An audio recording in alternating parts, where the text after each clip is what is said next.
How about Citizenship Papers for the Starling? 1939 essay by Rachel Carson. When James Audubon painted his Birds of America a century ago, he included no portrait of the starling in that famous portfolio. The omission is easily explained, for starlings did not exist in America in Audubon's time.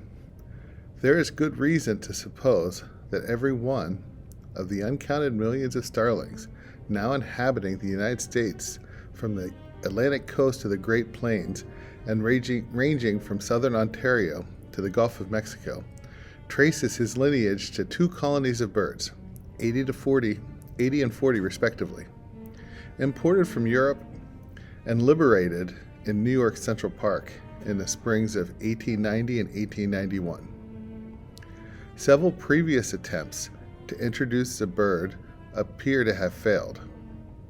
The successful introduction was made by Eugene Schieffelin, who also brought in the English sparrow and tried without success to introduce song thrushes, chaffinches, bullfinches, skylarks, and nightingales.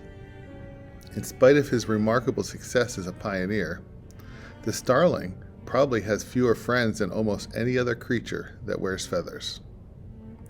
That fact, however, seems to be of very little importance to this cheerful bird with glossy plumage and a stumpy tail. Without seeming to care whether the benefiting farmer thanks him or reviles him, he hurries with jerky steps about the farms and gardens in the summertime, carrying more than 100 loads of destructive insects per day to his screaming offspring, cramming his own stomach full of such food as Japanese beetles, caterpillars, and cutworms. With complete indifference to angry protests, he finds roosting places in warm cities in the winter, going out each morning, a faithful commuter in reverse, to earn his bread in the surrounding countryside. On one point, ornithologists are pretty well agreed. The starling is here to stay.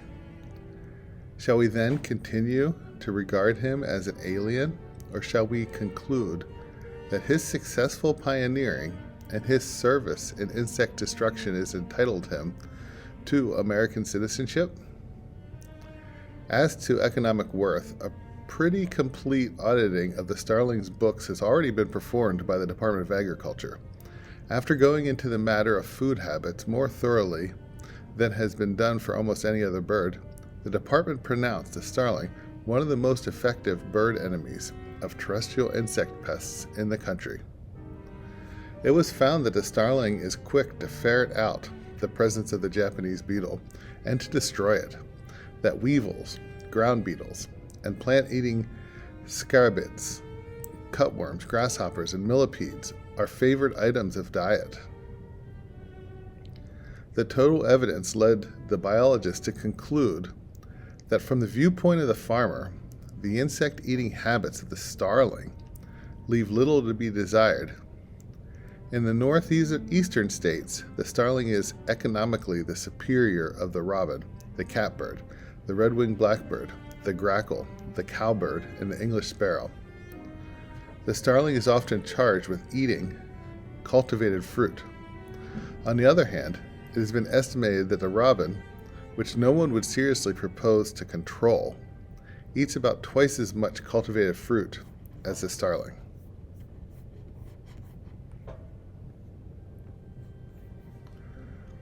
It has been charged that the starling harasses native birds and drives them out of their holes, but it has recently been found that the gentle house wren is also a despoiler of nests, and who does not love the wren? Even granting his economic desirability, many will continue to condemn the starling for his winter habit of congregating in cities. Objections to the litter produced by the nightly gatherings are responsible for strenuous efforts in many cities to dislodge the uninvited guest. Gunfire has been tried in Harrisburg, Baltimore, all certain other cities under special police regulations.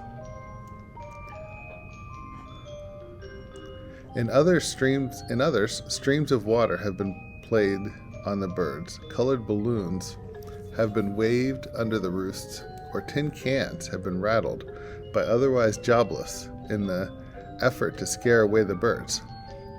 While temporary success has been attained in some quarters, I have seen no claim that the starling roosts as a whole are even a whit reduced. To my mind, the most interesting qualities of the bird are associated with the habit which some find objectionable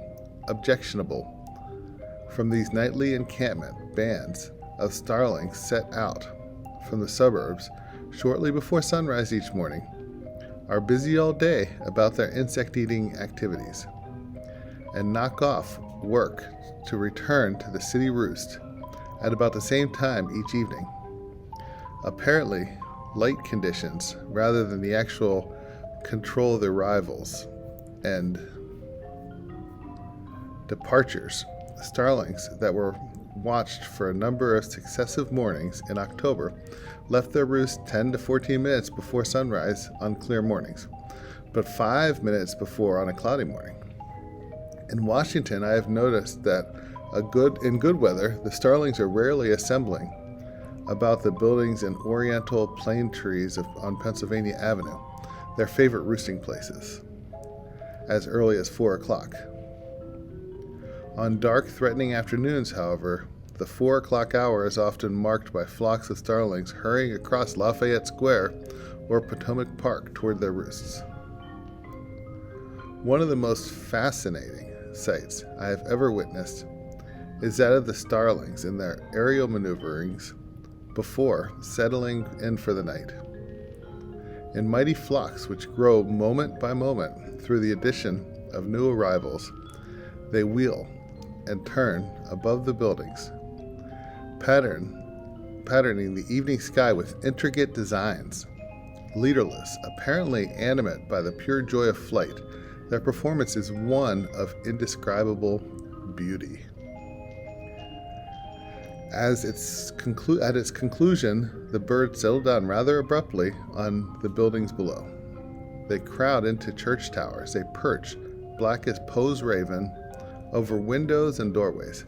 They outline the ledges and the sheltered porticos of buildings with rows upon rows of small dark forms. This is a period of intense commotion, during which competition for choice roosting places is keen. From now until darkness quiets them, their tongues are never still. A confused, incessant chitter-chatter fills the air, at once sibilant, shrill, and grating. The sound that has become as typical of a city street at dusk is in the raucous hooting of impatient traffic homeward bound. Acquaintance with so engaging a bird as a starling suggests many questions, among the most interesting of which is how and when he developed his habit of congregating in cities in the wintertime. It seems to me that a possible explanation is to be found in the facts of the starling's existence in the country. The birds liberated in Central Park came of a migratory stock. With the coming of cold winter, the starlings of the Old World go south, from the British Isles or northern continental Europe to the Mediterranean, the shores of the Indian Ocean, the foothills of the Himalayas. Apparently, this racial memory, which the immigrant birds must have carried with them across the Atlantic, was modified by the fact that they were in a strange land, a land crossed by no ancestral air routes that they might follow to a warmer climate. If this fear of the unknown was stronger than the instinct to migrate, as we may suppose, it is not surprising that so intelligent a bird as the starling should have sought a substitute for migration. Cities, he quickly found, are warmer than open country.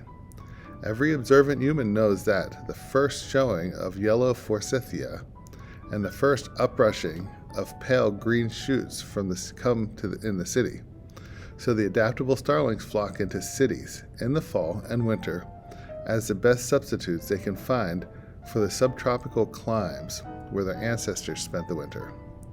Little by little, however, the starlings have extended their range. Little by little, they have begun to drift south in the winter. For the first 6 years of their life in the United States, breeding starlings were confined to greater New York. By 1910, they had occupied much of Connecticut, Rhode Island, southern Massachusetts, much of New Jersey, and a little of eastern Pennsylvania. In 1916, an important year in starling history, they crossed the Alleghenies. There, after progress was rapid. By 1930, the glossy black bird had become a familiar sight to residents in southern Ontario, Wisconsin, Missouri, Arkansas, and even the northern parts of states bordering the Gulf of Mexico. They have now pushed westward into Minnesota, Iowa, Kansas, Oklahoma, and a few even farther. In all this expansion of range, there has been evident a pronounced seasonal drift, which is becoming strongly northeast and southwest in direction. Thus, birds that bred in western Ontario, western New York, western Pennsylvania, winter in Ohio, western Kentucky, western Tennessee, and even farther to the southwest. The birds commonly live in a new section several years as winter migrants before they move in as breeders. These facts lead one to speculate on the future of the bird. There is strong evidence that in a relatively short space of half a century, the pioneering starling has established the general path of a migratory route. It seems not improbable that in another half century, this aerial highway may be known to the bulk of the starling population, that the migratory instinct may become more pronounced as the land in the southward becomes better known. If in time, the starling in America forms a habit of wintering in the Gulf Coast, as his forefathers wintered in the Mediterranean, will not the need of warm cities be lost and the starling problem solved itself? The answer to this speculation depends on many unfavorable factors.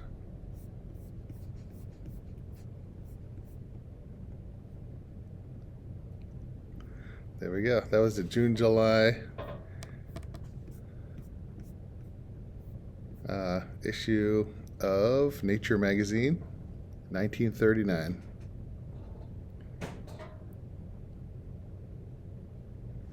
Let's see.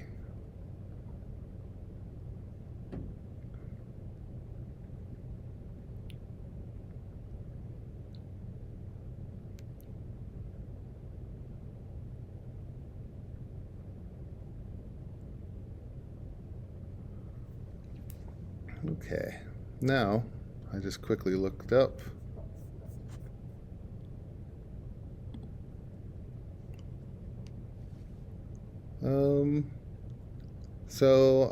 the Wildlife Services and USDA poisons to kill approximately 1 to 3 million starlings annually. Toxis avicide.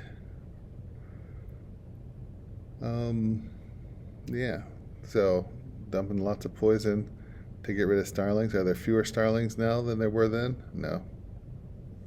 There are more. Where Rachel Carson's 1939 essay seems more and more reasonable. Maybe it is time to offer some citizenship papers to the starling instead of continuing to poison them.